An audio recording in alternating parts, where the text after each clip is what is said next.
Hi Mansi, you started with Canvas pretty early in your career.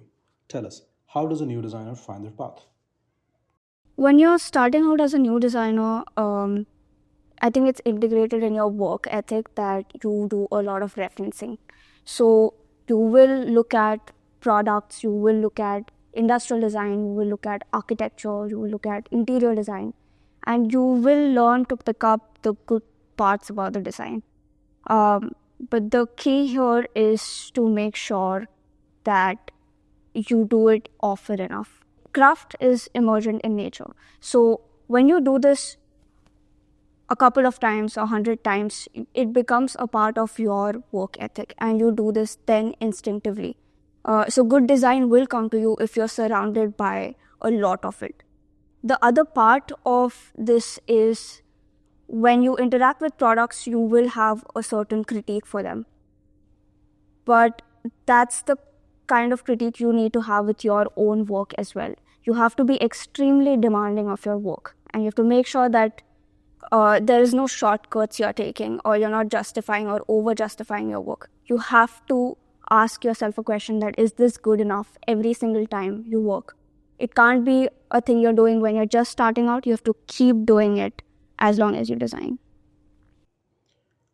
Right, so in your early days, how did you handle tough feedback? Was it demotivating? I don't look at feedback like that. If you work with a company and you trust the people that you work with, you know that the feedback is going to come from a good place.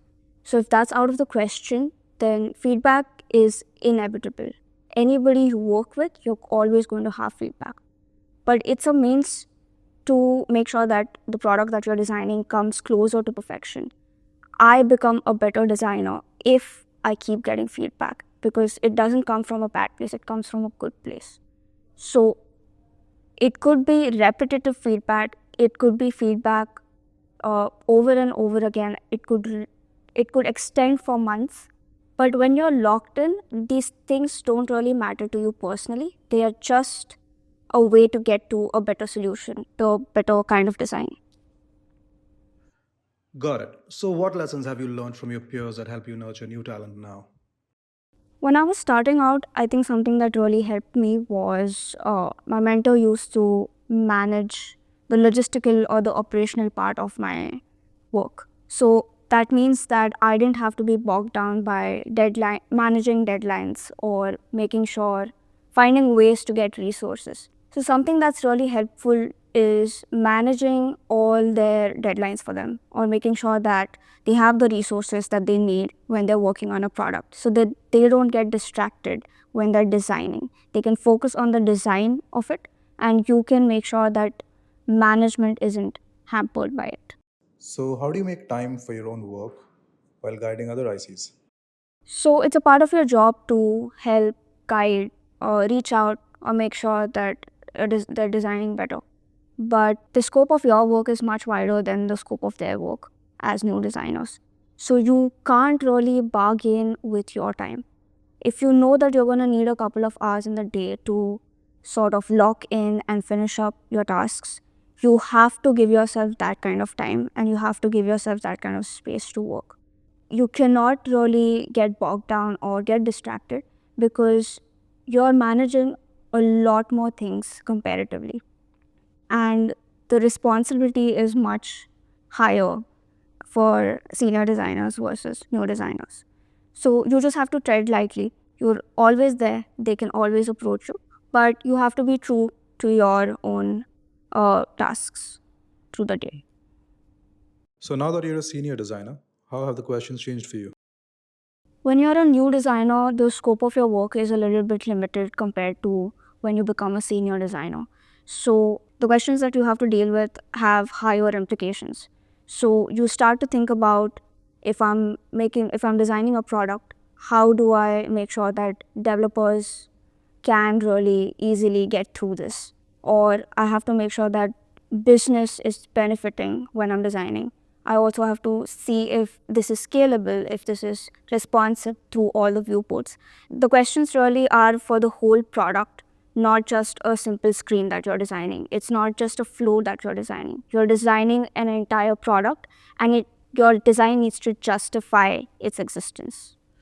Okay, so that's one project. How do you maintain context across many of them? I think it actually helps me to work on multiple projects at the same time. It's mainly because when you switch from project to project, you're sort of taking a step back if you're tunnel visioned into one of them. If you take a step back, you work for something else, you might have a different perspective on solutions. And that way, when you switch back, sometimes it really just helps to have a fresh set of eyes at the same problem statement that you were solving before. So, multiple projects really just sort of help even in just the transfer of knowledge. You might feel like one of the solutions was working for this, and something that you're stuck with can actually be picked up from that project. So, it's actually quite helpful for me. All right, we've covered how cool you are at work. How do you know when you need help? When you start to feel that your work is sort of just good enough, that's, I think, a point where you need to recognize that you're creating just templatized work. You need to be able to pick up on that and be true to yourself. The way to sort of deal with when you get stuck in situations like this, and creative blocks are fairly common between designers, is probably talking to your mentors, peers, colleagues. Just getting a different set of eyes on what you're working sort of helps, so that you're not really just isolated and overworking yourself into creating a solution that still isn't working. You just talk to other people and see if something that they have as an insight could really help. Okay, tell me one insight that dawned on you to really feel the weight of it. Something that feels obvious in hindsight. It's like when you keep hearing something and it never really makes sense to you, but then years later it really just clicks. It's an obvious thing that people keep saying, but it clicks way into the future, is um towing the line between simplicity and novelty. Product design as a entity, I think, needs justification always. Context is really important in design, and sometimes you have to understand that flooding your design with a lot of illustrations or amazing animations, micro interactions is not important. You have to understand what the user needs, and sometimes what they need is just to get through the flow. So, making sure that the design is functional is very important, and making sure that the user is not getting overwhelmed is very important. But at the same time, you have to find a way to make sure that the experience is not super plain for them. You have to see how you can add small pockets of delight for the user or when they're going through the experience.